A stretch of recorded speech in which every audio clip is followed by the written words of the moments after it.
साथियों, एक सवाल है कि तारा और ग्रह में मुख्य अंतर क्या होता है। अमूमन तो ये आप ईवीएस में या ज्योग्राफी में पढ़ते होंगे, लेकिन कई ऐसी चीजें हैं जो फिजिक्स से रिलेट करता है। जैसे तारों में ग्रहों के गति का नियम केपलर साहब ने दिए थे। आइए समझते हैं। सबसे पहला स्टेटमेंट है कि ग्रहों का अपना प्रकाश नहीं होता है, जबकि तारा स्वयं प्रकाश से चमकते हैं। ये बिल्कुल सत्य है, क्योंकि जितने भी ग्रह हैं, जैसे हम पृथ्वी के लेते हैं, इसका अपना कोई ग्रह नहीं, आपका कोई प्रकाश नहीं होता है। लेकिन जो तारे होते हैं वो अपने प्रकाश से ही प्रकाशमय होते हैं, यानी कह सकते हैं तारा से प्रकाश आती हुई नजर आती है।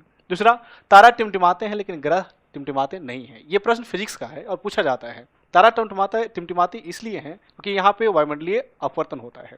ग्रह में ऐसा नहीं होता है, इसलिए टिमटिमाते हुए नजर नहीं पड़ते हैं। दूसरा कंडीशन ये भी होता है कि तारा जो होता है और ग्रह दोनों की अगर तुलना में दूरी देखा जाए तो ऐसा कहा जाता है कि तारा जो है हमसे ज्यादा दूरी पर है और ग्रह उसके तुलना में कम दूरी पर है। तो ये भी इसमें लिखा जाता है। तीसरा, अगर बोले कि प्रत्येक तारा एक निश्चित दूरी पर सूर्य की परिक्रमा करता है जबकि ग्रह स्थिर होता है, साथ ही ये गलत है, क्योंकि जितने भी तारा होता है वो स्थिर होते हैं, लेकिन ग्रह जो है, चाहे हम बुध ग्रह, बृहस्पति ग्रह या पृथ्वी की बात करें, ये सब सूर्य के चारों ओर चक्कर लगाते हैं। यानी कि ग्रह चक्कर लगाते हैं और तारा जो है वो स्थिर रहता है। तो ये आपका दो सही है, केवल 1 और 2, बाकी जो आपका 3 नंबर है बिल्कुल असत्य है। यही आपसे पूछा जा रहा था। कैसा लगा कमेंट करके जरूर बताइएगा। बहुत बहुत धन्यवाद।